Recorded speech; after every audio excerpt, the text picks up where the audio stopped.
Rolling. Rolling on the river. Nice. Welcome back to One More Tune. We've gone viral. Connor has, anyways. Oh. Not knowing what he's talking Not about. necessarily for the right reasons, unfortunately. Well, no, definitely for the right reasons. Stirring up debate. Well, no, look, it's not debate, as I've just shown you. Somebody who works for Coldplay's wristband team have said that I am right. So it's not up for debate. The fact of the matter is, I said something half knowing. You'd done a bit of research into it. Basically, and I presented it in the clip as you explaining the industry, and a lot of people took it as you thinking that you know everything that you're talking about. Claiming to be an AV You were talking expert. more kind of loosely about the concept of how it vaguely works, right? Yeah, exactly. And then there's so many people who are experts in their field. 100%, yeah, everyone's an expert. Yeah, and then telling us why, if it was infrared to set the Coldplay wristbands off, that it would kill everybody. Oh yeah, it'd be so dangerous. It'd be like the end of the world if they used infrared. Even though people have been using it to, send music across phones in the 2000s. Yeah. Yeah, honestly. But you felt validated 5 minutes before we came on. I'm not gonna lie, like I have never the 16-year-old Connor that dreamt of being a YouTuber is like, oh my god, just off the last not even 24 hours. Yeah, literally, because normally with TikTok, as you know, it goes up quite quick and then it just stops, right? Yeah, that's how it always works. A few thousand, and then it just all the wedding videos that I do. That's how it works. Like the first hour, you go, oh my god, I'm going to be famous, and then it just that's the way that social media works. But this was just like, the way you see people who talk about when they have those viral videos and they go, it just kept going up. And it was like... and don't get me wrong, it's done really well, but it's not a 100 million view viral video. It's not like... I'm not like, but compared to what I was expecting... Yeah, it's the first time we've had a video pop off like that. I was just like... I was at a point where, like, I was trying to watch TV... And every time there was every time I sort of paused it or whatever to go make tea or whatever. It's a lie. You were checking your phone every 2 seconds to see what the views were doing and looking at all the comments of people having a go at you. I turned my TikTok notifications on just to be like,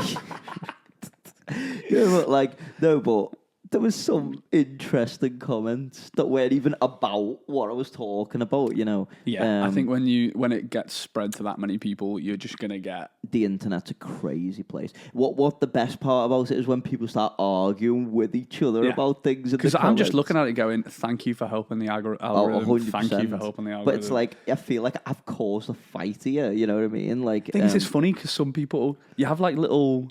Vanguard warriors in the comments going round and defending you, and you're like, you're my new favourite person. Somebody said, right? Somebody was like, oh, so was this the reason why my Coldplay tickets are so expensive? And then someone commented back and said, your financial difficulties are not to do with Coldplay or something like that. And I was just like, oh my god, it is mental. Oh, yeah. So we're going to have to do Connor's Tech Corner every week now. Yeah, thank you for that, for making it what it was. It was hilarious, and I had a really enjoyable evening. Just sat, You weren't crying into your cups of tea because people were having a go at your accent or something? I mean, yeah, a little bit. Welcome back to Wool Talk. People calling me a wool. I was born in Fazakerley. Yeah, but you said you hadn't been to fucking Lime Street. Yeah, but that's... That's wool behaviour, that. I mean, it is, but... Yeah, but what I'm saying is like... Don't get me wrong, I am a fucking wool. I'm not Scouse. Yeah, but I feel like I was born in Fazakerley. Okay, technically now I don't live... technically now I live in Sefton, so I guess now I am. But, but... The point is I'm still from Liverpool. I'm born in Liverpool. I sound Scouse. I think I sound Scouse. I'm just going to clip this out, and it's going to be is Connor Scouse or a wool for the next video. See how many views that gets. Oh god. Yeah. Honestly, yeah. So if anyone is watching this off the back of seeing that video, hello and welcome. We are a live music industry focused podcast. We're 100%. Also chatting shit about the good, the bad, and the ugly of gigging life. Yep. How have your gigs been this weekend? Shit. Actually. Oh, no. Not good. Really? So Because you were set up to have a quite chill weekend doing a few hotels and stuff. Let me tell you a story, and I don't care if I get this guy in crap now because he lied about me, right? Are you sitting comfortably? Yeah. Connor's going to tell you a story. That's right. And recently, I've been saying, I need to stop saying negative things about people. This one is an exception, and I mostly been negative things about yourself. Yeah, okay. I mean... People being me. Yeah, but the thing is that, like, I'm going to... long story short, it's not going to be short. I played this gig in a venue in Birkdale, like not too far from where I live, and basically got to the gig, and it was fine. I was on time. Remember that key point? I was on time, right? I was actually 10 minutes early-ish, right? But I was definitely on time anyway. Get there, and I go, I'm ready to set up. Takes the staff 10-15 minutes because they have to clear tables which have got real candles on them and stuff. So all this. So I'm stood there in the doorway waiting because it's right by the doorway. Anyway, point is, get set up, goes on. I'm on playing at like 9 minutes past, right? Like, it's that specific. And the reason I know it's that specific, well... Because you had an argument about it later. Yeah, because I'll point this out later. But anyway, point is, I get on, I plays, right? First set, not a problem. No one says anything to me. No one doesn't. No one's really that interested. Second set. So the gig's going well. Yeah. No one gives a fuck. Yeah. I'm just playing. Yeah, literally, right. So no one cares. I'm just background Spotify at this point. Yeah. And then 15 minutes before the end, someone comes up to me, a member of staff, and says, would you listen, like, would you be able to turn down? And I'm like, yeah, okay. It's not. You're the boss. It's your venue. That happens. Yeah, you set the vibe. It's whatever you want. Okay, turns down. Right. Then someone else comes over. Could you just turn down for us? And I'm like, yeah. I've just turned down. I was like, listen, like, if I turn down any more, like, I can't actually hear myself, like I'm using a loop station. To be able to perform, I was like, I can't, like, it was that quiet that I really couldn't hear much coming out the speakers, right? So they were like, it's just that, like, we've had some complaints from we've had some complaints from the people. The people in question who made the complaint were stood right in front of the speaker when there was empty tables right all the way along the back. So I'm like, rather than basically them saying to the people, listen, like, we do have live music on. Let's just move all your stuff for you. We'll sort it out for you. Can I get you more drinks? Stuff? Yeah, like, rather than just saying, listen, like, obviously the nature of it is that the closer you are to a speaker, the louder it is. Like, so it's like, okay. Anyway, So basically, rather than that, of course, because the customer's always right. No, not anymore. They come up to me and they were like, can you turn down more? And I'm like, at this point, what's the point, right, in me even playing? It genuinely gets to a point where I would, not even a sort of in a holding your tongue kind of sense, I would go, honestly, I am not offended by any of this. Yeah. Shall I stop? Does it make more sense to just... Put your Spotify on 100%. Because you said you're already background music anyway. Spotify would have been louder, and it would have worked better for the vibe because it's actually like a rounder sound. It was the vibe of like very low light, candle lit tables and stuff, right? Yeah, right. That sounds like it needs a piano and a double bass. Yeah. But here's the thing: this is where it's hilarious. The guy who's the owner who wasn't there told the agent who booked me he wanted it really upbeat and lively because it's a Friday night. So I'm coming in, and that's why I got booked. The agent did say that's why he booked me, because he wanted it the owner wanted it lively. Basically a party set. And then they're like, can you turn down, right? So I'm like, okay, this is weird. Anyway, not a problem, right? So the first set, they come over and they say, you want a drink? You okay? Do you want a drink? Yeah, okay, I'll have a Coke. You know what I mean? Fine, okay. Second set, another Coke, whatever, fine, right, the Cokes. Soft drinks, right? Then what happens is it goes up to the bar at the end, right? It goes, okay to get paid. And he just goes, how much? This is the manager now. And he goes, this first time I spoke to him, he goes, how much? And I'm like, yeah, tells him the fee, right? And he just doesn't say nothing, walks over to the till, bink, right, takes the money out, boom, right? Oh shit, you have told me this story. So then, I just remember what happened. Just as I'm going to count the money, someone comes over, girl, right next to him. He literally speaks to her in front of me because he won't speak to me at all for some reason, right? Gail comes over like this, and I'm like, huh? And it's like card machine, says like £8 on it or something, and I'm like, what? And she's like, so I looks at her like thinking she's got the wrong person because I'm still at the bar, yeah. And she's like, my manager's just said like you need to pay for your 2 soft drinks that you've had. Oh my! And anyway, God. so I'm not kicking up a fuss. I'm like, yeah, okay. Gets my card out. All you can do is just go, no worries. Yeah. Gets my card out, taps my card on the machine.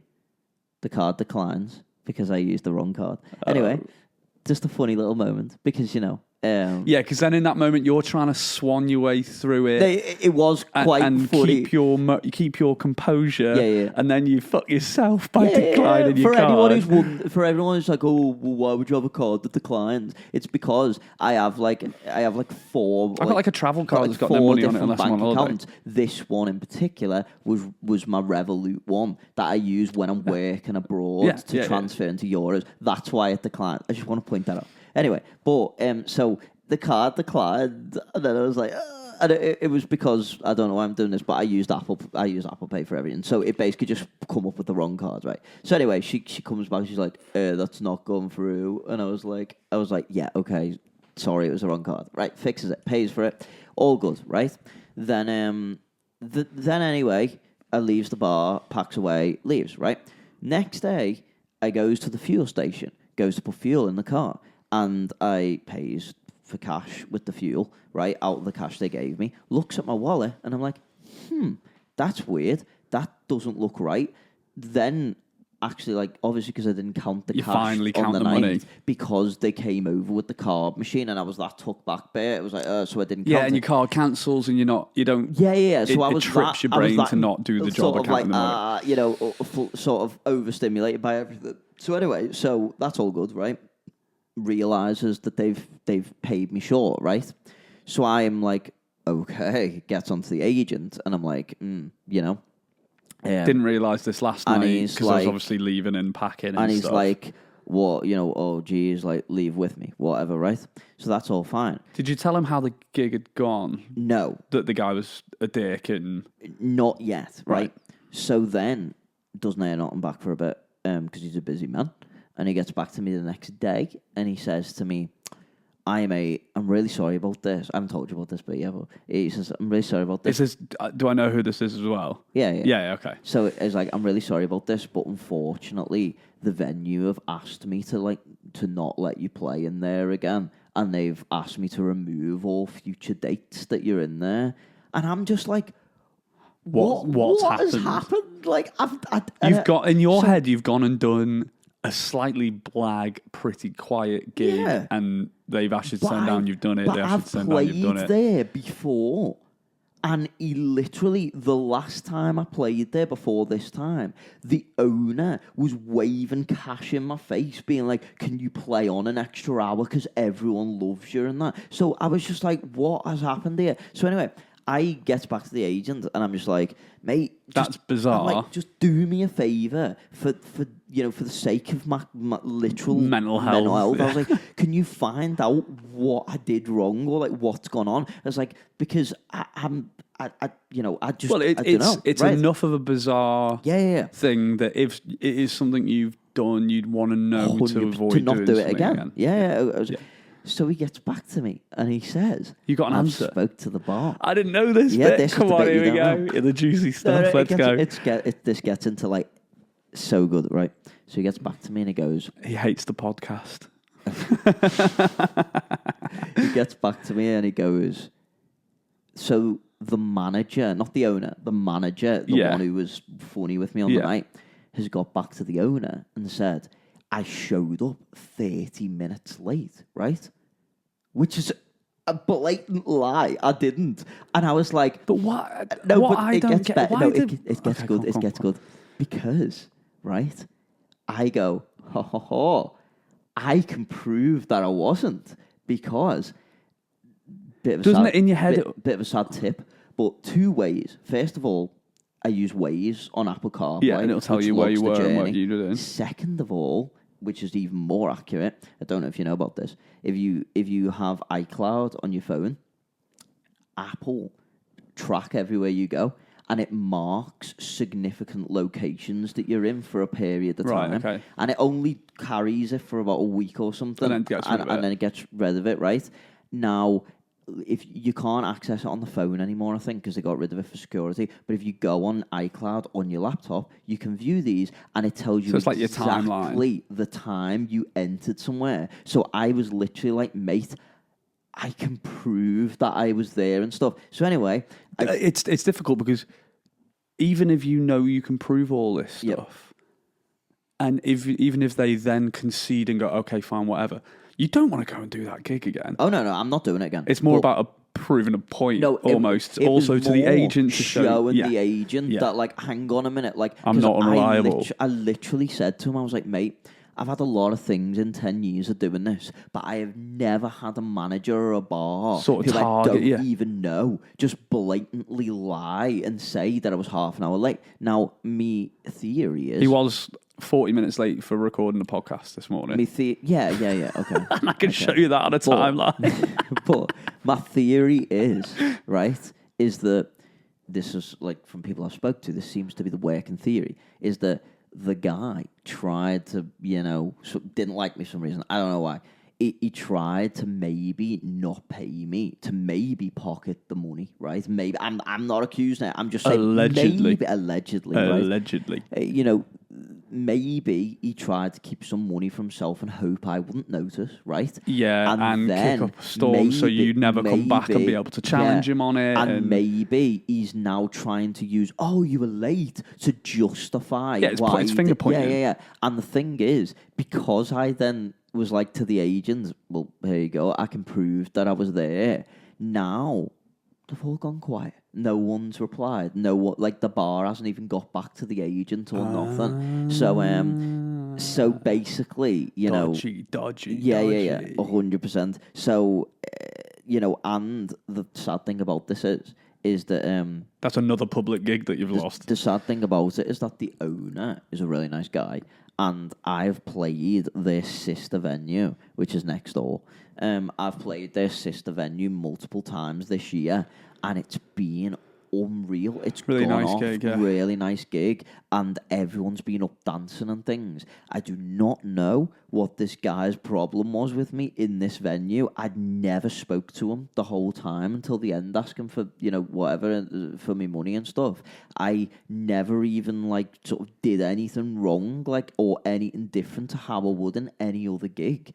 And for some reason, like, even the way he spoke to me when I asked for the money, just blatantly ignored me. I do not know. It's funny because you don't know what's going on in people's lives. Yeah, 100%. He might, it literally, his dog might have died that morning or something. You literally never know. 100%.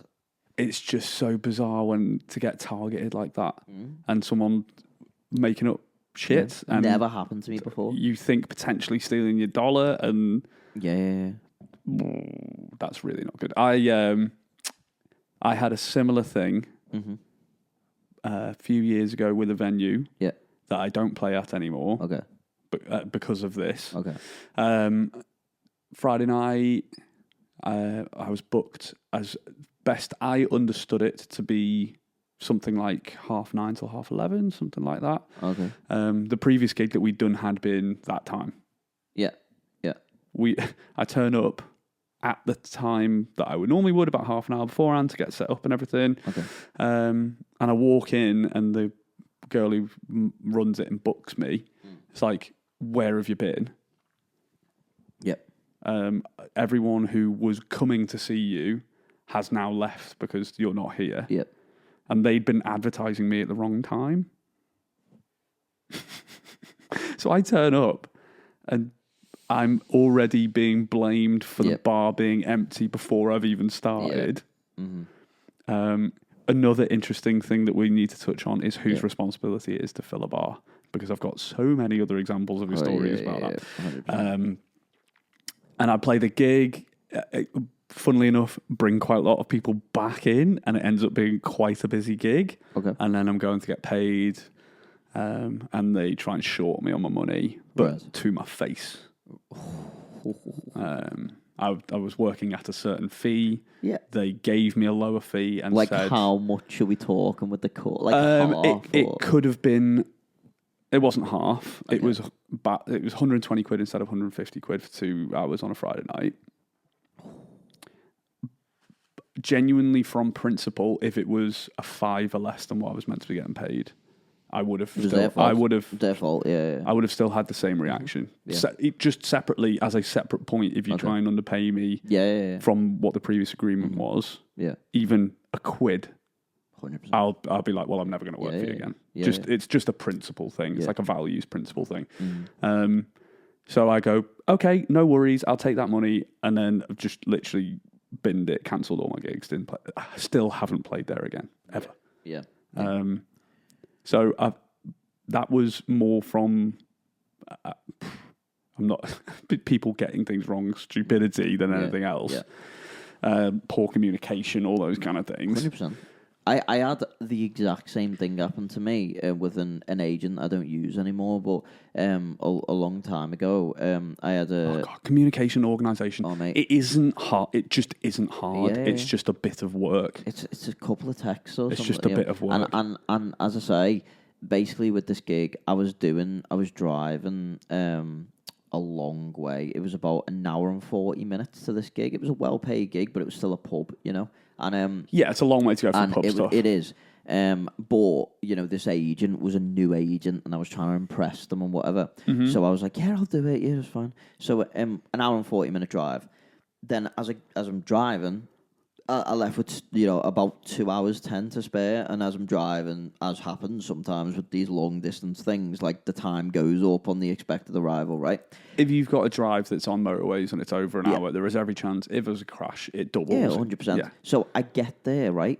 9 minutes late, right? 9 minutes or something like that. I know it. Conveniently the same number of minutes that he was late for the one this weekend. It's because the plot thickens, it's Connor. Because I wasn't late for the one this weekend. Thickens. I was on time for the one this weekend. I started playing about 9 minutes. And you were late 9 minutes. Which is probably why I've just said it again, because it's in my head. I know, but it makes you look unreliable. Well, anyway, my point is I don't believe you. I got there roughly 10.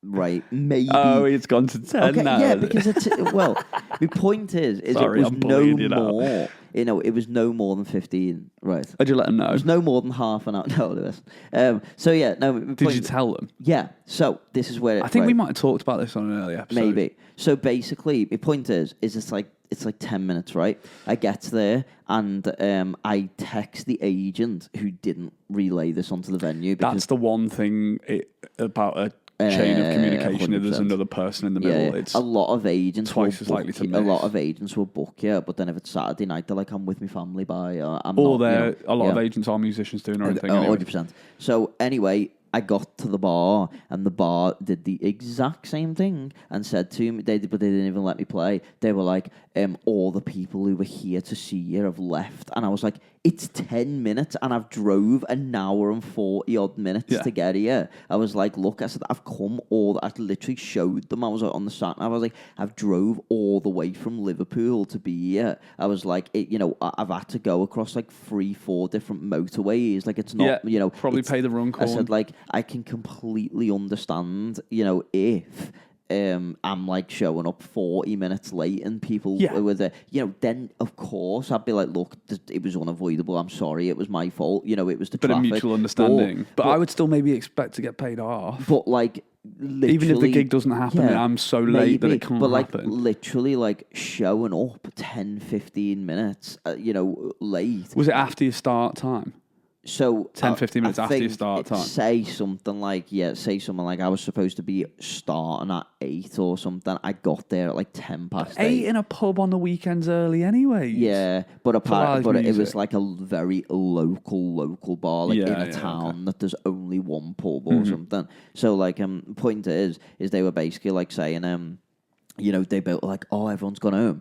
And then what I kind of realised was basically the whole street's dead, right? Well, obviously it's like a little... Because you've turned up 10 minutes late to that one pub, yeah, the whole street's dead. What I'm thinking is that it was very quiet that evening, and they've used me being 10 minutes late as a way to get out of trying to pay me. Yeah. So I basically like... Just people trying it on Yeah. business-wise, isn't it? So I was just like, I'm not happy about this. They were adamant they didn't want to pay me, like literally would not pay me a penny. It got to the point... You just never do that gig again. Yeah, it got to a point where I was like, if I keep pressing this, they might actually involve the door staff or something, so I'm going to have to leave. So I was just like, okay. I was annoyed because I've spent like 30 quid in fuel or something Time to and get there. effort. I've lost a night's work, which is a lot of money, and I'm just like... And I'm only like 10 minutes late from like a potentially like an hour and a half. You probably got home drive. before you were meant to finish anyway. Yeah. I was like, I again fully understand if it was half an hour, 40 minutes or something. That's that is a different story. That can impact. But people have not gone home and left because the musician's 10 minutes behind. You know what I mean? So like, anyway, I get home, I raises it with the agent, I shows the agent, like, again, what happened, like, basically, what happened, like, where I'm driving from, explain the situation, and the agent was just, like, not understanding at all, siding with the venue, and they're like, look, I understand what you're saying, but, like, I get paid from the venue, so, like, I work for the venue, so, like, I've kind of got to go with them on this, because it's, Work for is a weird... I think because I don't work for anyone. This was this was a situation where I think... this was a while ago, I can't remember, but I think this was a situation where basically they didn't take commission off the acts. They got paid like a weekly retainer amount sort of of money thing. to just book the acts. So they were like, I'm not going to go up against the person who pays me my wage. And as an agency, you're only as good as your venues and how many venues you have and all that kind of stuff. So basically, that was what happened with that one, which again, like, it's one of them situations where it commonly happens in this industry. If you're travelling a long way, you can't predict the traffic, and it's easy for people to say, well, you should have left 3 hours early to make sure you were there. But like, what if you're on a double bubble? Yeah, and also the fact that like it's not worth driving to a pub for a pub fee if you're gonna leave 3 hours early, because like then for like a 8-hour day or something? Yeah, just that's for what I mean. 2:45? Like, so the thing is, we can't predict the traffic 90% of the time. You always give yourself a little buffer of time, like half an hour to an hour to set up. You always do that, but you can't predict if there's going to be an accident. You're going to be held up in traffic on the M6 somewhere or whatever. And it's like, if that happens, they can't really blame you. It's an act of God or whatever. Like, you can't help that, like, Yeah. So I don't know. I've told the story before about one of my gigs where I'd played recently at another venue close by. Okay. Within a few days. Oh yeah. And the guy, I turn up and he's chastising me, being like, "Well, obviously no one's here because you were playing next door a few days ago." Yep. Yeah, that's what I mean. Isn't it funny though? And I might be wrong. And now I've said this, my weekend might turn to a nightmare. But isn't it funny that all these issues tend to happen with bar gigs? This is the thing, right?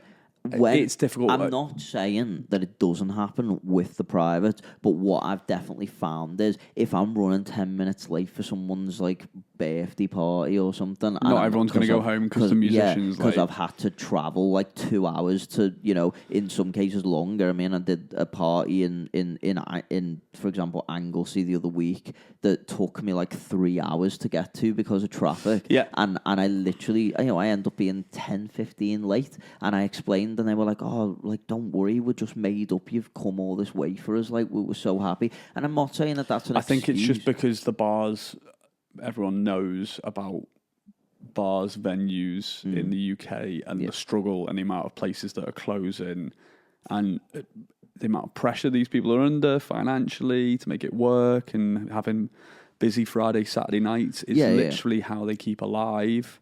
Yeah, I know 100%. And So, like, but then it gets relayed onto us, like that someone is dealing with shit and then gives us some of that 100%. shit. Like, I want to say, like, I'm not saying that it's in any way acceptable or an excuse as an artist to be late regularly. I'm talking about the one-offs, you know. Yeah. This is not a frequent thing but, or whatever. You know, but I'm saying, like, you know, people say, "Oh, well, if the person who worked behind the bar was late, you know, they'd get fired or they'd get sent home or whatever." Yeah, but the person who works behind the bar somewhere probably lives locally and has, you know, and has the same regular transport to where they work and stuff. It's different when I'm taking an agency venue gig that's like 2.5 Does it make you think about hours agency away. stuff because the people who are booking you are less actually invested in you as a person? Yeah, you just, I mean, yeah. We were talking about this before 100%. on the phone to Joe, saying it's funny how Joe Reeve, how it's funny the difference that we have between how involved some people who book you want to be versus some other people. Oh yeah, 100%. 100%. And fortunately for all of us, a lot of the people who book us see us play live or kind of have known us locally on the scene or whatever, seen us at someone else's party. Yeah. And it's always, you can always tell that it's going to be a good booking if someone's like, "Oh, we've seen you play loads," or you played my sister's this or whatever. Yeah.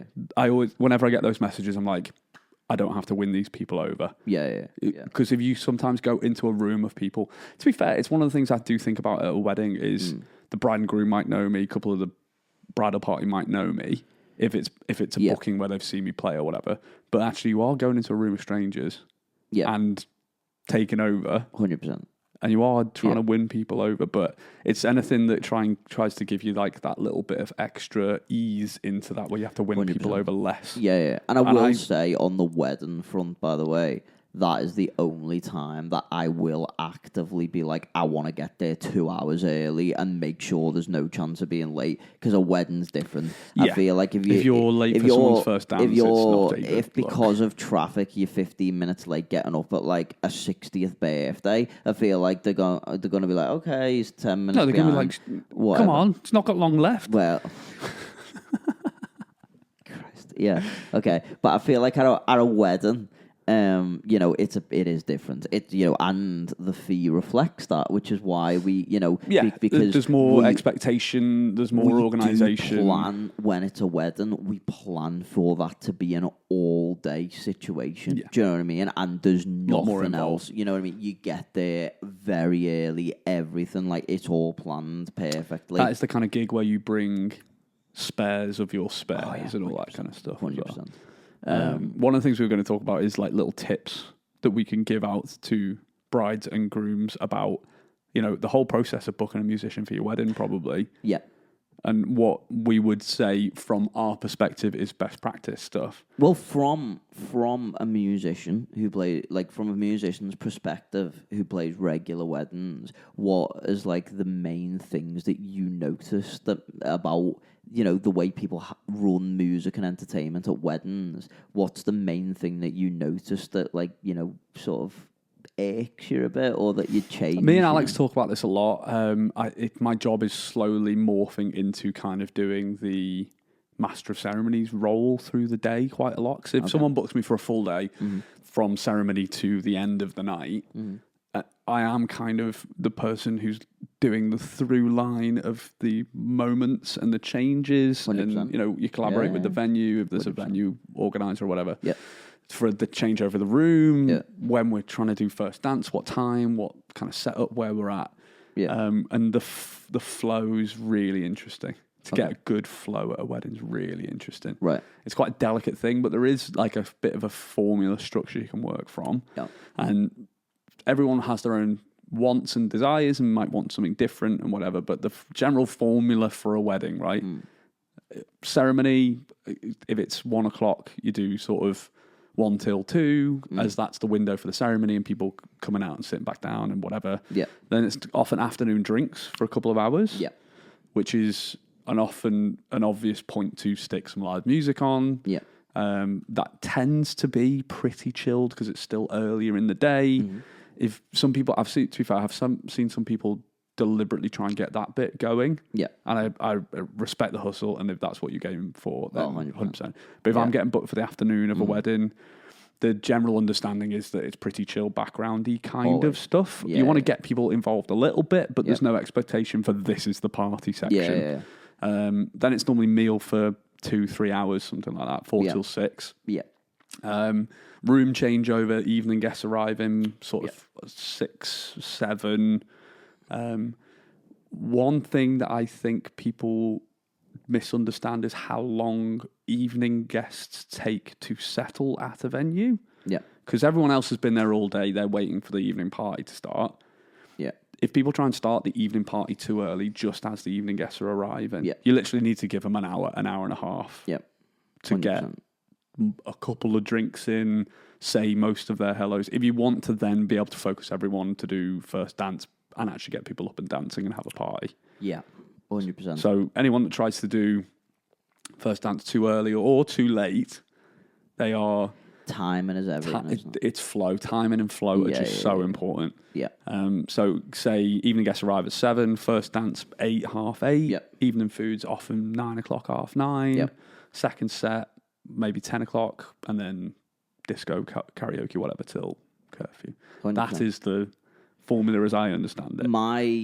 My thing, and I've said this to tons of people lately I've been on the phone to when they've tried to book me, is like, if you're a bride or you're a groom, my key piece of advice is do not have the live music on too early, because I've been to many like weddings parties where I've been on quite early in the evening, and it's just not gone off like they thought it would.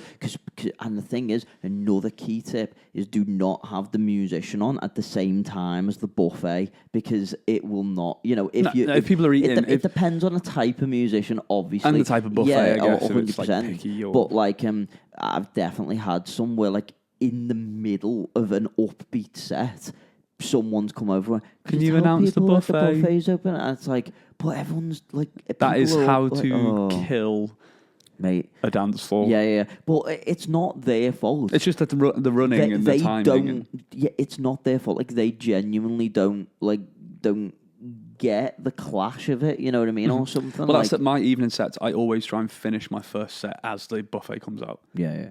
That's what I aim for. Yeah.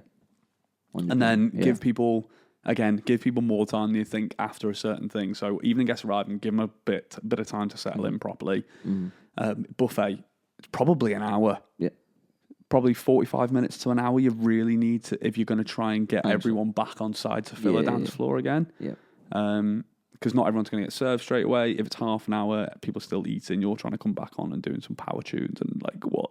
Yeah. Someone's in their spuds and going, "Oh, I'm going to go for a rave now." Yeah. And if you're trying to play upbeat too soon after people have they've got a full stomach, they don't want to dance, they don't want. I always like recommend now. My sets are always like late. A bit of a ramp. To be fair, what happens quite often is you do your first dance, you get people up around the dance floor, and you go into your first set. But oftentimes that is still, not the latest part of the evening where everyone's been there forever. So you can get a good chunk of dance floor time then. Yeah. But it's not uncommon, and I don't think that from the experience that I've had that it really has anything to do with the type or level of performance. It's just how the flow of things go. You'll have a pretty full dance floor for the first 30, 40 minutes of that first set, but it will trickle back down. And then that's quite an obvious point to stick your food, your evening food, take a break, come back again. 100%. But then it's the same in reverse. So you're then basically starting your second set to an empty dance floor.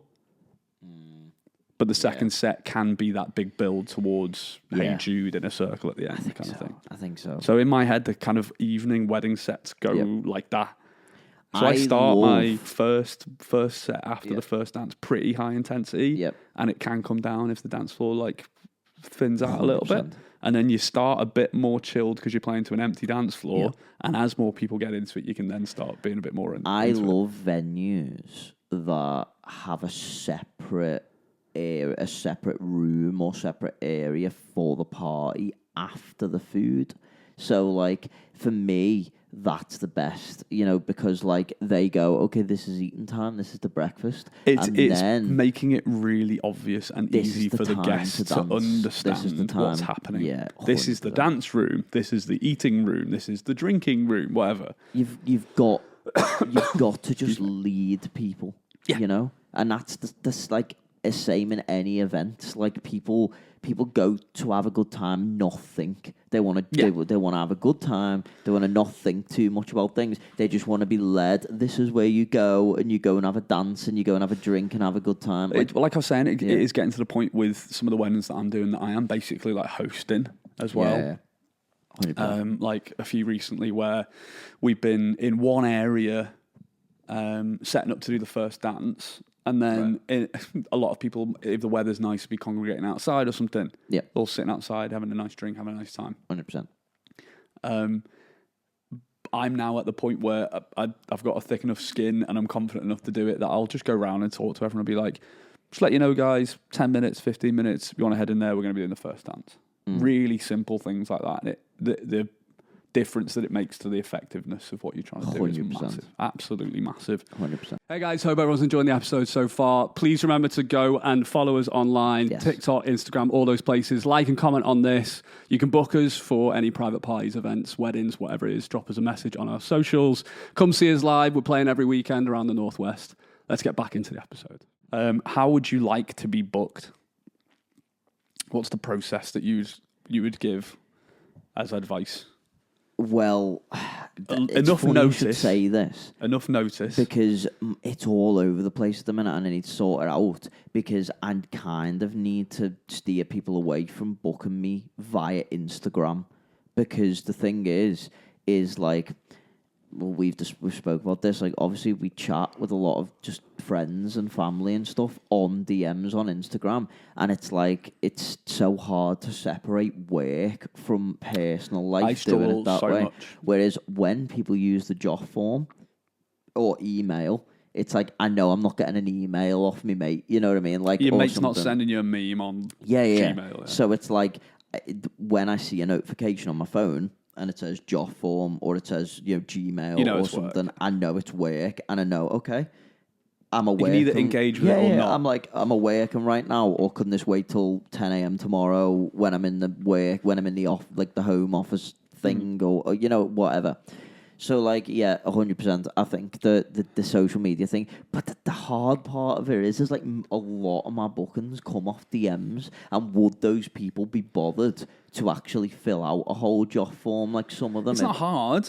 I know it's not hard. You'd think it might be putting an extra step in, but I think it's actually formalising the professionalism of it. Maybe. If you go, the way that I phrase it is I go, hey, thanks so much for your inquiry.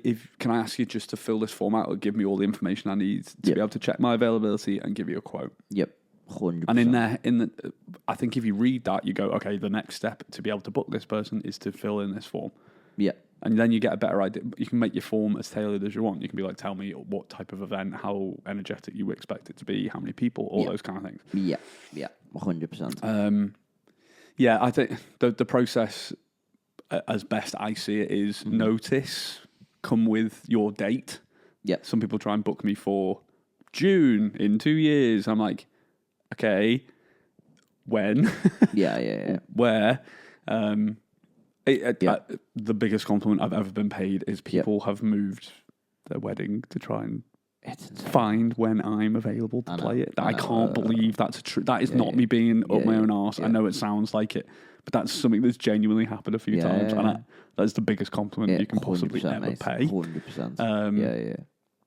But people often get in touch through Instagram. That's where we both post most of our stuff. That's where that's our shop front, as it were. Although these days, apparently, it's becoming TikTok. Who knows?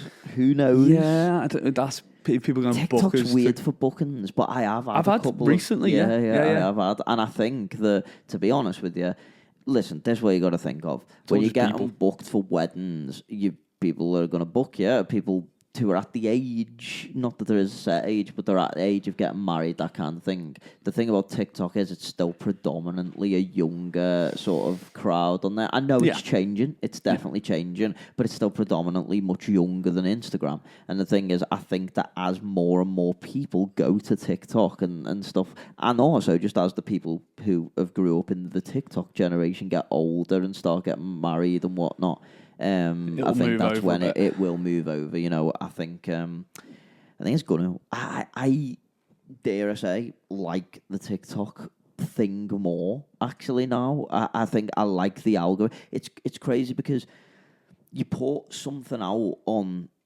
sort of Instagram and you almost feel like not even all your followers see it.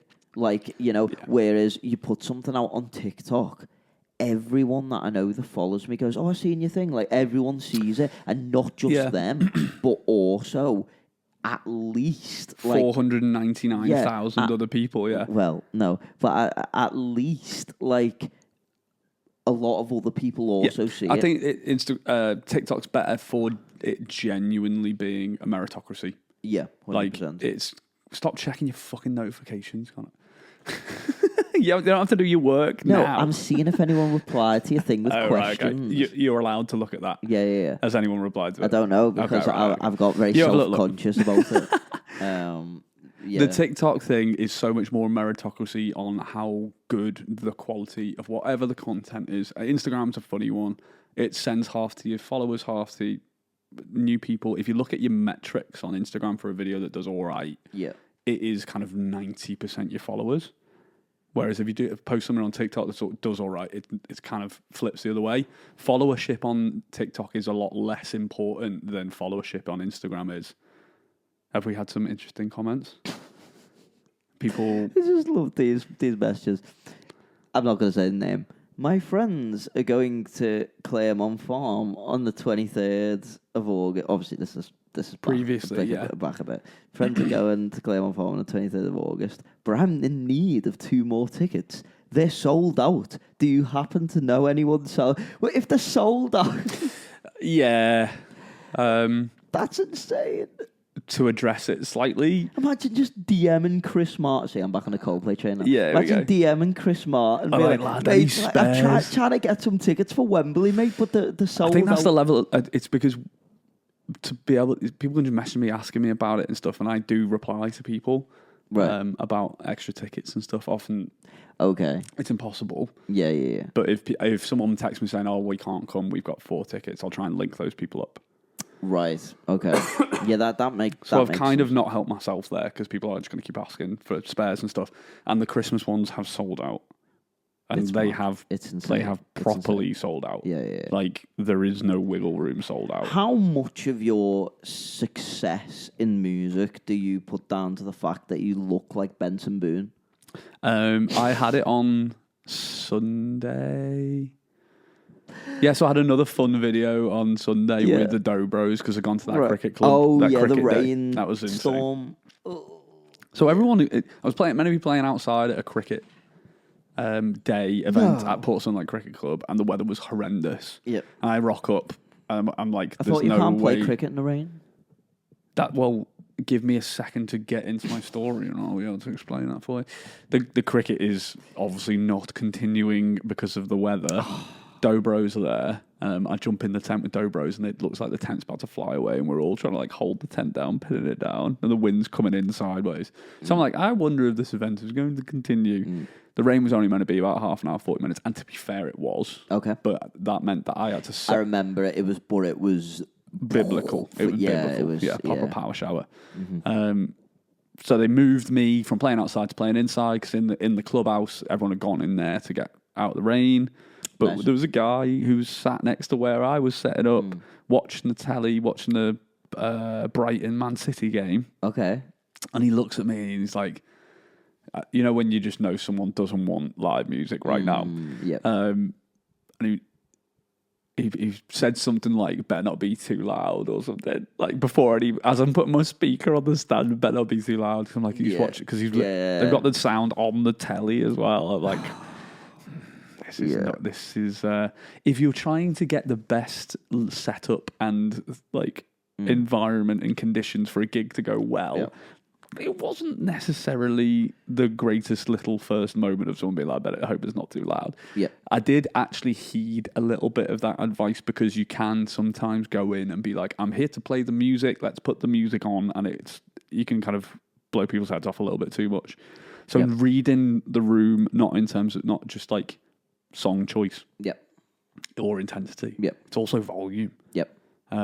You earn the right to be loud in a room, I think. 100%. But not from the start. You have to through your performance. Yeah, it's like you say, it's a ramp. Yeah, exactly. It's all around. I generally do feather my mixer throughout a gig all the time. 100%. Yeah. I can't exactly remember what my point of this story was. It was about Benson Boone. Oh, yeah. So then I'm setting up, and another guy who sat on the same table goes, "Come on, Benson," before I've even started. That's great. But I do... Unbelievable. The way that you deal with... No, I don't care. I have a standard line that I drag out now that's like, I'm not going to do any backflips off the table, don't worry. And just leave it Nice. I like that. Because then it's like, ha, ha, ha, ha. Yeah. Funny. Yeah, he's doing quite well recently, isn't he? To be fair. The bigger he gets, the more you're going to get that, which is funny. I can't ever learn his songs. I can't. Right. If people ask me to learn Beautiful Thing or something, I just couldn't do it. I don't think I can do it. It'd be so good, though. It'd be so good. We're gonna do you think? We're gonna have to do that. No, I can't. I can't lean into that. I'd say for the Beer Keller event, I'd come on as Benson Boone in a leotard. Yeah, and do a backflip off the stage. You could learn that in a couple of weeks. Speaking of the Beer Keller event, I was leading it nicely on to smooth. We've got 2 big events coming up, both at the Beer Keller. 2 very different events. Keller. Yeah, thanks Beer Keller for being such a support venue of our endeavours. So we do so. You said that like it sounded sarcastic, but no, you didn't mean it. I mean, I actually mean it. Thanks, Beer Keller. We have thanks 2 for supporting us. I know, yeah. God, why are you bothering me? So I will talk about the first event, and I'll let you talk about, because you know more about the second one. The first event that we are doing is with the Creative Meetup with your dear friend Joe Reeve, who I did speak about on the last podcast. But we are obviously doing the live podcast. It's drawing closer. We've got him on as a guest next week. Very exciting. And we're going to be doing a live panel. We're going to be doing a couple of case studies. We're going to be talking a bit about ourselves, about the podcast, a bit about our journey from getting into the industry, the beginnings, onto where we are now, where we'd like to go, sort of our path that we're on, and hopefully giving a bit of tips, tricks, advice, bit of sort of motivation, maybe. I don't know. Connor's going to become David Goggins. Oh, 100%. Who's going to carry the boats? Connor's going to carry the boats. Yeah. One of the... Sorry. Go on. No, go on. What were you going to say? Nothing. Okay. I was going to make a joke about David Goggins. But okay.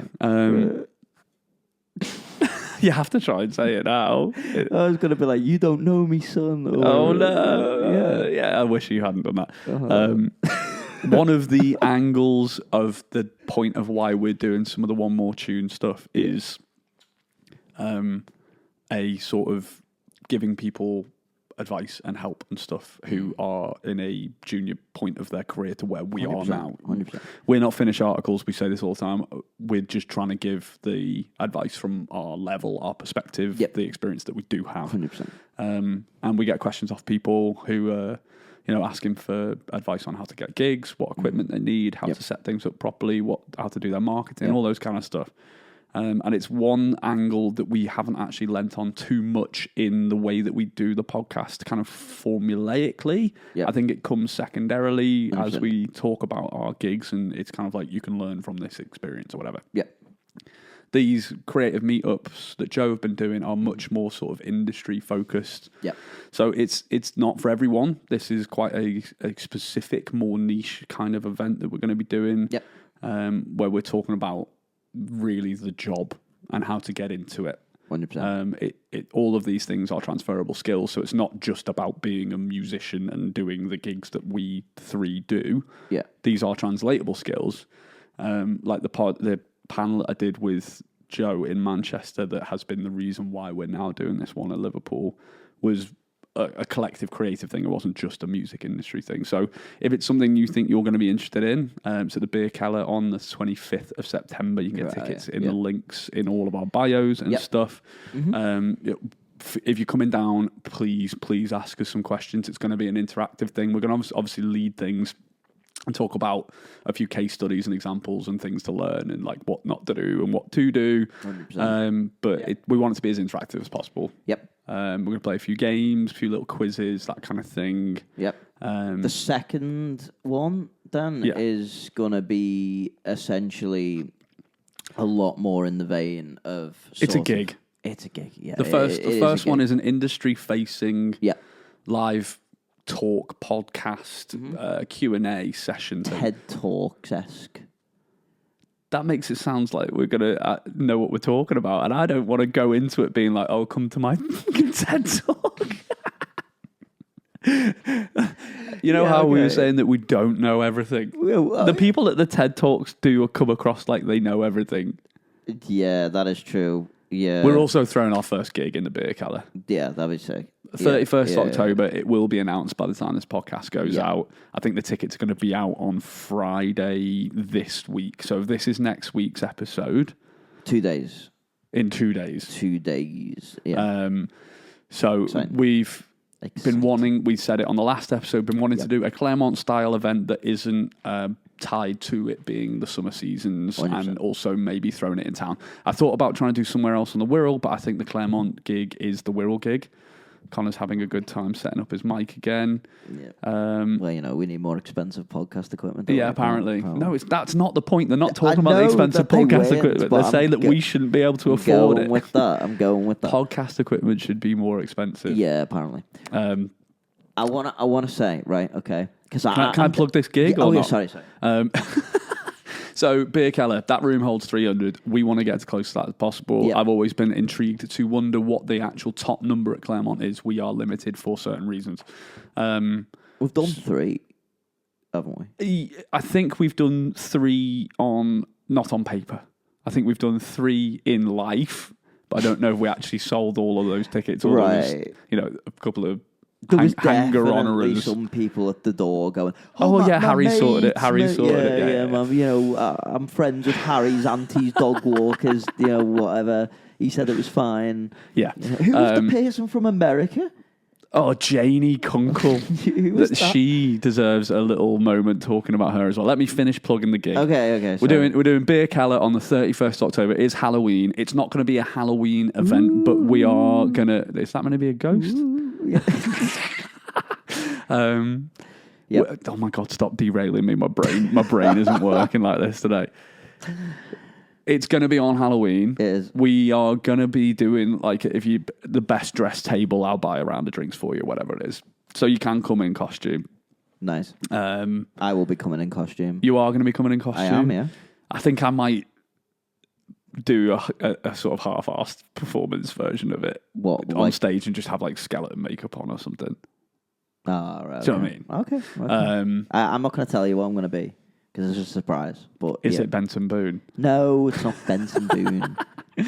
Those tickets are going to be out in a couple of days. We want to absolutely fill that room. It is the perfect spot. We've been looking for a venue that just sung that the gig should be held in that space. And when we went to view it for the podcast that's coming up on the 25th of September, in my head I went, this is it. That's the first time I walked into a room and went, I could see the event happening 100%. here. It's class. Big beer hall. They've got a long bar down the side. They do pizzas and bratwurst. It's very similar to the Claremont event. The vibe, the stage setup. The stage is class. The audio's class. 100%. Lasers. Oh my God, Connor is... They haven't actually got lasers, but they're infrared. No. Oh God. Is that safe? We've got, we've got everything. The 31st of October. Sorry, I keep going off track. 31st of October, get down. We've got some, It's the gonna same be line, amazing. same running of the event. Why as would the you not want to be Claremont are. there? The Ibiza final boss is going to be there. Body Blue's going to be there. Oh, no. Andrew Tate's going to be there. David Goggins is going to be there. David Goggins is going to be there. Yeah, why not? And we're not liable for any missale of tickets due to misadvertising. misadvertising at all. If anyone doesn't show up, it's the Beer Keller's fault. No, I'm joking. Beer Keller have been So absolutely sound. amazing with us, to be fair, and the guy behind it all, who we can give a shout out to, can't we? Yeah. Alejandro. Yeah, he's so sound. So amazing. Honestly, Made it so easy. Put it this way: we've been searching for venue for ages. They're the first venue that have actively tried to support. Yeah, what it's just we're walked. doing and things. It's been and the room is better than pretty much anywhere else that we even looked at anyway, isn't it? It's perfect. So it's a Claremont style event in town. Yeah. If this goes well, there will be more of them. So if you like this kind of event, if you like our Claremont events, you want to support, come down to that one. Let's get that room full, and then we can do more of them. We don't have to just try and do the acoustic events in the summer. We can do them all year round. 100%. It's another branch. Yeah. So before we finish, who's the Canadian lady? oh, sorry, we'll do that first. And then I've got a killer question for you at the end. We'll finish on the killer question. Okay. Janie Kunkel. Right, where do we start with Janie Kunkel? Me and Alex and my mum and dad were out for a meal in town in San Carlo, and there was a lady sat on a table by herself, having a dinner, chatting away to the staff. And as you do... I thought you were going to say chat away to herself. No. Then, just like... you just She's just looking at clouds. And we kind of obviously noticed that she was on her own, had a little bit of a chat to her, basically ended up having the meal sat next to her, talking to her most of the time. She was dead sound. Right, she's a retired anesthesiologist from America, I think. Yeah. And she's dead into Beatle Week and stuff. She's a mad Beatles fan. She's retired and she's traveling around Europe, right? So she's in Liverpool doing the Beatles Week thing. It must have been a year or so ago.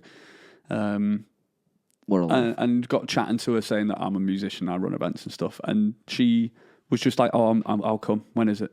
And you know those people who are just like game for anything, say yes to stuff. I love people who just when they come as well. Some people say say that and then they just, you never hear from them it's again. good for the conversation in the moment and they're never going to follow through with it. When they actually come, it's just insane. So she turned up last year to one of the events. Did you know she was coming? Well, yeah, she'd been speaking to me in the week and like finding out where the venue was. And she got a taxi over from Liverpool. What? Yeah. Came by herself. She made like Bezzy mates with my mum. They were dancing together all night. Amazing. And she was teaching everyone how to line dance and stuff. So she was just one of those people who are taking life by the horns. Claremont is insane. I played the day after that 31st of August. Was it the last Claremont?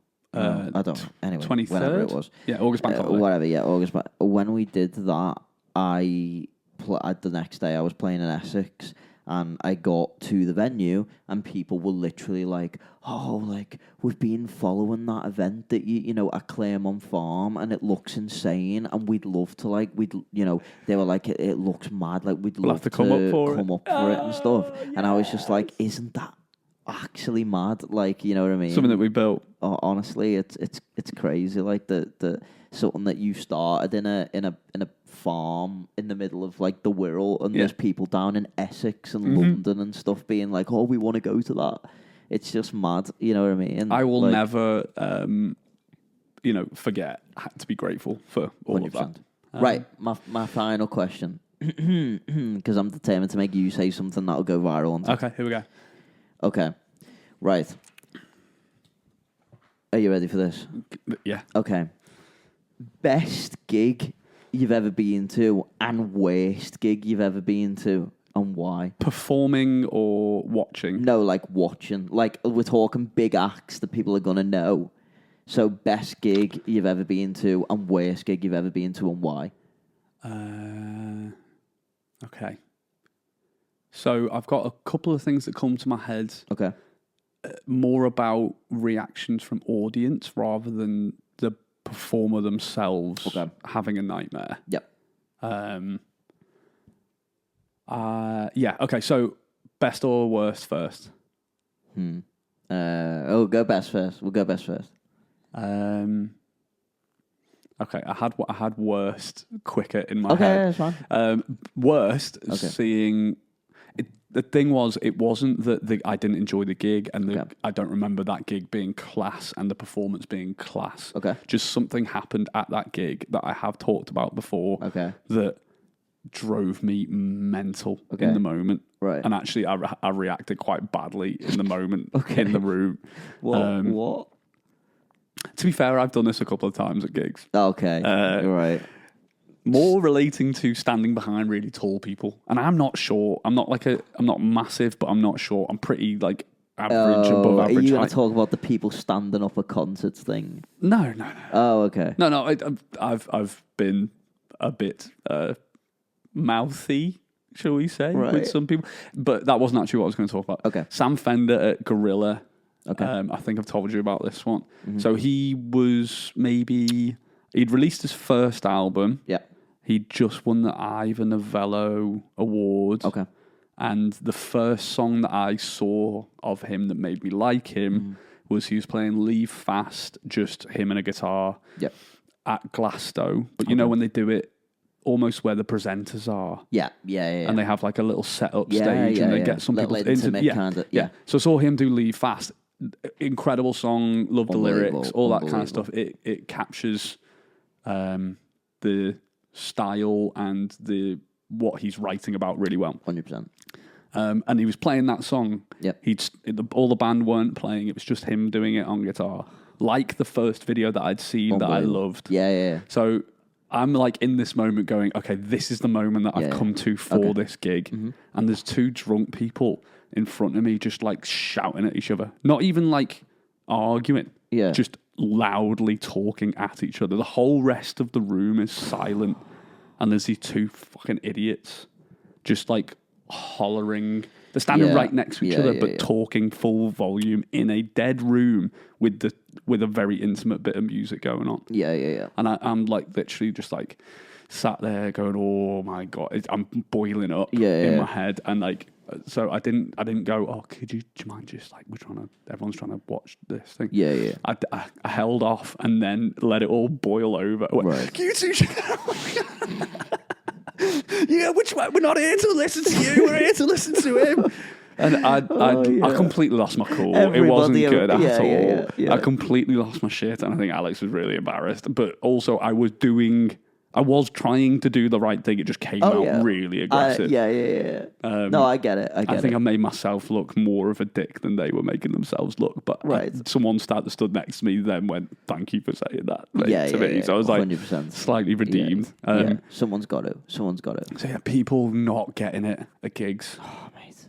Like, especially at those moments where the actual act is like saying, right, this is a moment of everyone, chill, sort of thing. And then you just get one guy, because he wants to be heard on the concert DVD, going, oh, so he can tell his mates for 50 years, that was me, you know what I mean? He can tell his kids. But they were just like, loudly talking about having dinner. Just mad. Why are you going to a gig? Why are you going to a concert to sit there talking about what you're having for tea tomorrow night? Yeah. It doesn't make any sense, especially the price of concert tickets at the minute as well. And that was it was a sold out Gorilla gig when he was on the rise. So it's like, it's probably quite a sought after ticket. 100%. That he could have sold out multiple times, whatever. I've had similar things. My worst concert experience, which they're not being really. I've got my best one as well. Oh yeah, sorry. You do your worst as well, and then you can do your best. I'll do my best. You do your best. Yeah. Okay. I mean, I've kind of like a similar Sam Fender story. Was like I don't know whether I can admit to this on the podcast. Here we go. No. Here we go. No. But like, right. Take your hoodie off. What have you got on underneath? But the thing is like. Oh God! Welcome to Wall Talk. Right. Okay. First of all, right. So there's two things. I went to see Sam Fender a while ago in the M&S Arena. Right. Yeah. Unbelievable gig. actually probably my best gig. Unbelievable. Okay, so your best and worst. Yeah. But the thing is that I got into there through somewhat dodgy means. Not dodgy, but I bought unofficial resale tickets. Right. And there was a bit of like a. We're rolling on. Let me just check them. We're still actually filming. Keep going. Yeah. But basically, it was through somewhat dodgy means. It wasn't like it was just on one of those ticket resale sites or whatever. Go or something. Yeah, and I didn't know if it was going to work. And there is nothing worse. There is nothing worse than standing outside the venue. How tight your bumhole goes when you're trying to give a dodgy ticket. Knowing if the ticket for the concert is legitimate, it's like you. Oh, my mate Cal had it for Oasis. He went to Oasis in Manchester. And he'd been via Go-Go'd. What? It was fake? I think he'd resold them and the QR code was meant to get sent that day and it just never, and the guy blanked them. Oh, did he go to Manchester? Yeah. Oh, mate. He queued thinking it'll happen now and then didn't get in. Mate. To Oasis. Oh. Yeah, that's for me, that's the worst. Ticket scamming, mate. It's the worst part of concerts is the whole ticket thing. Yeah. You know what I mean? Well, it's even trying to buy tickets now. Yep. The whole Glasgow ticket debacle every year. We try and get Glasgow tickets every year, still unsuccessful. Yep. My favourite thing is if you go on Twitter and look at the thread of comments of people atting Ticketmaster being like, this fucking shit every year. Yeah, but it's what not happens. Fair. It's actually not fair. Like, you are like a massive fan of someone, and I get it, like, it's just the way that it is. Yeah. But like, it's just a lot of them as There well. are ways to get pre-sale, though, if you are that big of a fan. Like Royal Otis recently released their tickets for their few dates they're doing in the UK. Yeah. And to get pre-sale, you had to buy the vinyl. I bought the vinyl because I wanted to buy the vinyl anyways, and it gave me the pre-sale and I got tickets. What makes me laugh is when they say people, oh my God, they crashed Ticketmaster. Why the that's got to be some kind of thing that they do to make something seem because how can you crash Ticketmaster? Like, they must know a lot of people are going to want these tickets. Yeah, but I think for Glasgow, it's millions of people trying to get tickets. But then they should expect that to happen, and they should be like, when you get like But you can't. Ticketmaster couldn't run their servers on the expectation of their busiest day. They have to have enough servers to run their average workload. Yeah. That's true. Others going to cost them a fortune. Yeah. I get it. I do get it. It's just buying concert tickets is the worst thing in How else world. would you do it though? Like, I don't know. There's no other better way. There's got to be a different way. Like, even just like literally like physical tickets. They used to sell tickets in record stores. That's how people used to get gig tickets. Or just go and buy the album and it's got a ticket in it. It's got a ticket in it. And then once they've run out, obviously only a limited number of the albums have got the amount of tickets, and then once they're gone, they're gone. And that's it. And that's physical ticket sales. But doing that en masse and doing it for people who aren't local to the venue. People travel all around the UK to go to different venues. If anybody online has got a genius way to solve the ticket crisis that's going on right now, because it is just insane. Put it this way. I know some people who went to see Oasis 5 times. Yeah, and I know some people who can't get tickets at all. How are you getting in 5 times? I genuinely want to know this. Is it through friends giving you tickets or whatever in someone else's name? I don't know. But then they say... I also know people who have nice little robotic friends that can get them to the front of queues for these kind of things. Right, okay. You must have heard about this. I mean, I have briefly heard. I know a guy who also sold you an Amazon Fire Stick. I know a guy that basically actually sort of makes money from this thing of getting the tickets and selling them and stuff. And it's like the spinning people in at Glasgow thing, which is mental. That's another topic for another day. No, 100%. But Okay, my best gig ever, and then we'll wrap it up. Go on. Oh, wait, you didn't say about your Sam Fender negative one, or just the worry about the tickets or not? Well, that was the worry about the other thing that annoyed me was the whole merchandise situation with the Newcastle t-shirt, right? Because I'm just gonna keep quiet and let Connor say this. Right.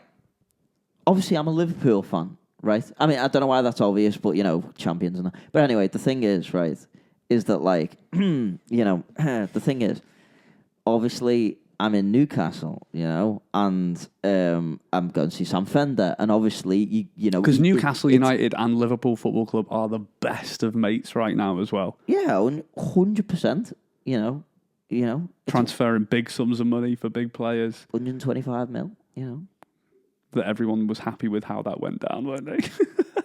Listen, like, I don't want to turn this into a thing, but the thing At least you helped put some more money back in Newcastle's pocket. Exactly. Yeah. What are they complaining about? You know what I mean? Doing what? Right, okay. The thing is, right, so I goes to St. James's Park to watch Sam Fender because I'm like, it's a hometown gig. It's going to be insane. And it was insane. It was honestly one of the best gigs I've ever been to. Unbelievable.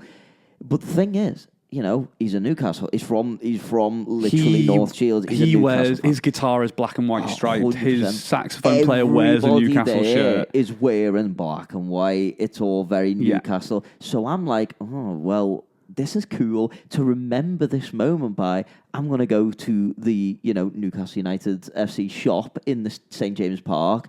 I'm going to get myself a Newcastle shirt because they had. Newcastle shirt with Fender on the back, right? And I'm like, well, this is cool, you know what I mean? Like, I'll be a Newcastle fan for the night, you know what I mean? Could you imagine? What? I can't believe that you think this was a normal thing to do. So anyway, right, so anyway, my point is, right, is that... There's no fucking point to me making it. So first I go in the shop, and they go, right, you can buy a normal Newcastle shirt. And get it printed. You get Isaac on it. anyway, the point is that you can get them quite cheap now. Yeah, I think so. But anyway, you go in, you get a normal Newcastle shirt. It's like, what? I don't remember the price. Like 90 quid or something, maybe. 80, 90 quid. But if you want Sam Fender, well, just Fender on the back or whatever, and I think the number was like 25 for the year or like the tour or so, I can't remember. But it basically said Fender on the back, just a standard, in every other way, standard Newcastle shirt. It's like 120, 130 quid or something like that, right? For a Liverpool fan buying a Newcastle shirt for 130 quid. But I'm in the moment and I'm in the zone and I'm at St. James's see Park. a little bit how you get wrapped up in the romanticism. I just couldn't ever buy another club shirt. Anyway, so I'm like, okay, great, So when I'm I'm like, fine, I'll do it. I buys the shirt. I goes to the gig, right, in my Newcastle shirt, right? Everyone black and white, up the tune, all that. Right? Tune army, yeah. All this, right? And then as we're getting drinks and stuff in St. James's Park, and I'm talking, like, I can see everyone being like, he's not from is he a Scouser? I'm just like... While you're wearing your fucking... And mate, it's a good job that, like, I was driving home and couldn't really drink, because otherwise I would have probably been, like, chanting Mo Salah, what I mean? Like, imagine, Round us off nicely. My favourite gig I've ever been to. Yeah. One of the best run events that still runs every year, BST, Hyde Park in London, every summer. Real. British Summertime Festival. We've been every year for the last few years seeing different acts. The one we went to, that was the first one we went to, me and Alex went with our friend Sam. Nice. He lives down in London. He from here, but we always meet up with him when we go down to London. Mm-hmm. The headline was... oh my God, why is my brain not working? Who sings Hungry Like the Wolf? Duran Duran. Duran Duran. Okay. But the act on before Duran Duran was Nile Rodgers and Chic. And if you ever get to see Nile Rodgers and Chic, go and see Nile Rodgers and Chic. Yeah. They are the best live performance. You can't entertainment. Nile Rodgers is very, very proud of all of his amazing work that he's done, and he doesn't fail to tell you about it every 5 minutes. Oh, in 1979, I wrote this number one hit with Diana Ross. I also wrote 5 of the number ones that year, and then plays a mashup of all of those songs. And then plays a Bowie tune. All the Sister Sledge tunes, is insane. All the Madonna tunes, all the Kylie tunes. It is insane. Yeah. The man has had a hand in every good pop song. Unbelievable, So that was the best gig. Just so many things went right. It was a gorgeous day. We were with our mate down in London. It's quite a full day festival thing, and it's so well laid out. Yep. It's busy. but they've got 4 times as many bars and food than they need. I don't know how they do it, but you just don't ever queue for anything. Have you ever been to like Creamfields or something? Like a DJ one? Heavy DJ, not really. Right. I'm the like a Creamfields rave, like a big... Like, I've done up in Newcastle. I've done a few, and yeah. But like, have you been to a proper like EDM festival? Like Pierhead and that, yeah. Okay. Because I've never been. Like, and I love that kind of music, as you know, because I'm, basically trying to be a DJ, to be honest, with a guitar. You know what I mean? Yeah. But like, I love that kind of music, and I've never been to like I've been to tons of live gigs, but I think it's because most of my mates really are into bands and live music, and they don't really like that. I'm clubbing. I'm like the kind of standout person, and it's funny because I love that music. That's the type of music I'll be blasting in my car, like all that. And then I've never actually been to like a proper. Yeah, we've been to Warehouse Project in Manchester a few times and stuff. Creamfields obviously completely looks so good every year. Yeah, it does look amazing. But we are always working. It's always August Bank Holiday. They always do it on August Bank Holiday, and I cannot. I'm never going to go. Went to Cream Classical in Sefton Park. That was absolutely sick. When was that? Last summer. Okay. Last summer, I think. Yeah. That BBC thing they did in Sefton Park looked boss. Yeah. Radio 1 weekend. Went to that as well. Yeah. Cool. Radio 1 weekend. Go to British Summertime Festival in Hyde Park when you can. They do gigs all through the summer, biggest artists you can imagine. It's very well run. 100%. There you go. Yeah. And that is a pod. I think that's a lovely place to end. Pretty soon you'll see the T Swift Family Road show soon, I think. Or you'll see One More Tune live in Hyde Park. Oh, mate. Imagine that. Get tickets for Beer Keller, both on the 25th of September for the live podcast Q&A industry night. And the 31st of October is our first proper gig there. Come and ask us some questions. We need some serious questions. Yeah. You know what I mean? Yeah, everyone who is at that come and listen Q&A to event is also fuel for the fire. Come and listen to my motivational speech that I've been planning. I've been practicing in the mirror. Who's going to carry the boats? I have a dream.